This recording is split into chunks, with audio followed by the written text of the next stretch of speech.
गुरुजी हरीश प्रियदास जी, काफ़ी आपके बारे में सुना है और काफ़ी आपकी चर्चाएं भी होती हैं और माता काली माँ के बहुत बड़े आप भक्त भी हैं। और मैं चाहता हूँ ओमकार पे आप कुछ प्रकाश डालिए और लोगों को ज्ञान दीजिए, ये क्या है।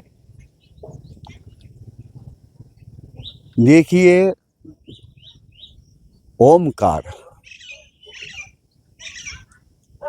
ओमकार परमात्मा का वाचक स्वरूप है, साकार रूप है। इसमें बहुत रहस्यों से भरा हुआ है। संक्षेप में बताऊंगा मैं आपको। ओमकार परमात्मा का साकार रूप है। परमात्मा तो निराकार है। दो रूप होते हैं परमात्मा के, पहला निराकार, दूसरा साकार। निराकार से तो सृष्टि नहीं हो सकती, तो परमात्मा को साकार रूप धारण करना पड़ेगा। परमात्मा ने जब साकार रूप धारण किया, ओमकार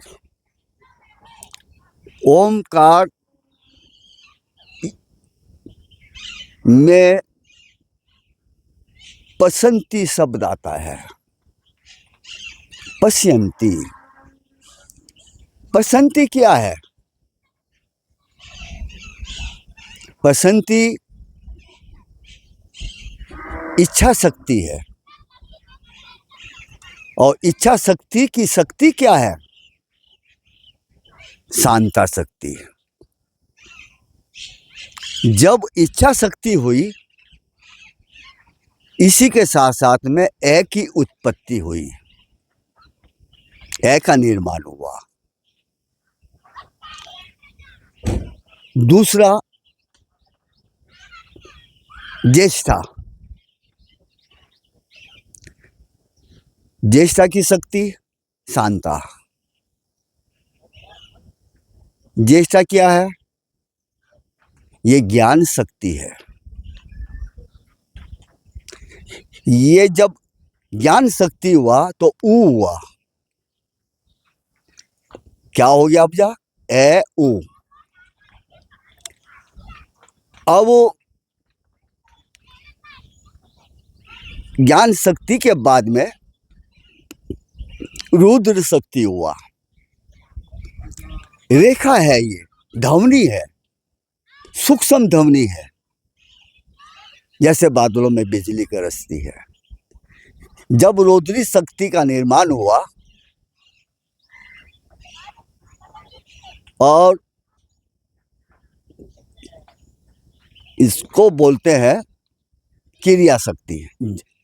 जब क्रिया हुआ तो वो बिंदु स्वीकार हुआ, तब जाके ये मात्रा हुई है। ए ऊ मैं, ये तीन मात्रा है।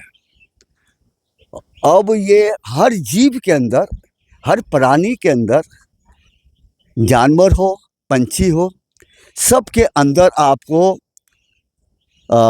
इच्छा शक्ति, ज्ञान शक्ति और क्रिया शक्ति सब में मिलेगी।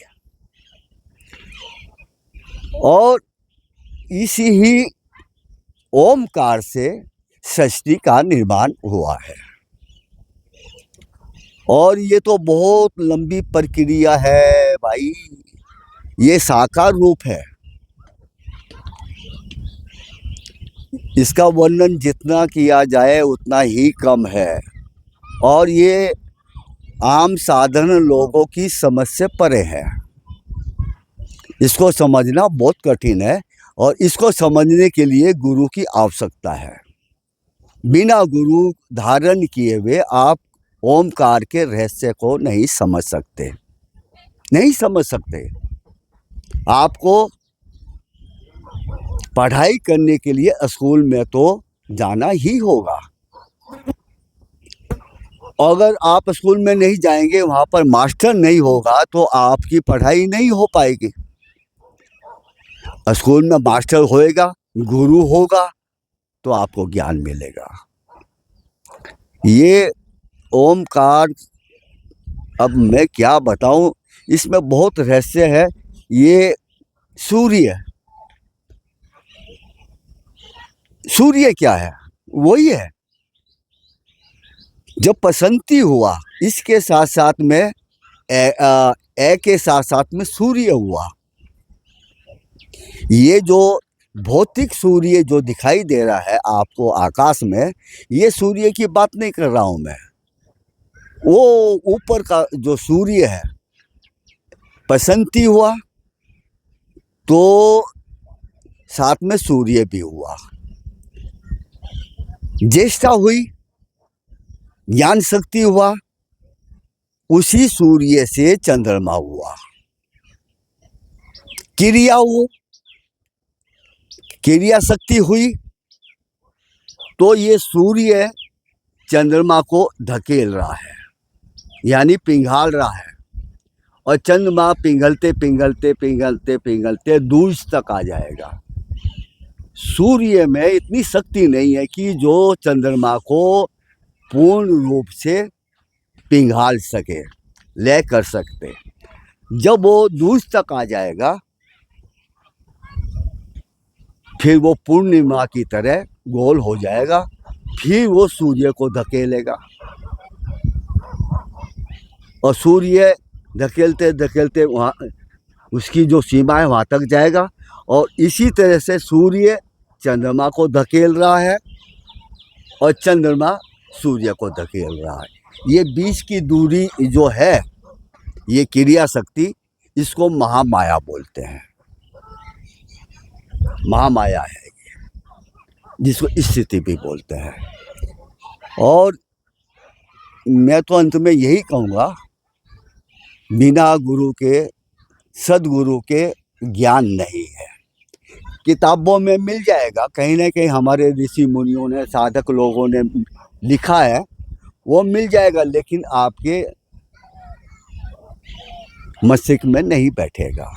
अनुभव, वो अनुभव जो है वही सही मिलेगा। और यात्रा फिर ओमकार से भी आगे की यात्रा है। निराकार में कैसे जाएंगे आप? साकार से ही तो निराकार में जाएंगे। ये जो अनुभव है, ये अनुभव भी लय हो जाएगा आपका। इसका मतलब है, मेरा मतलब यही है कहने का मेरा भाई, बिना सदगुरु के चरणों में गए कुछ नहीं होने वाला।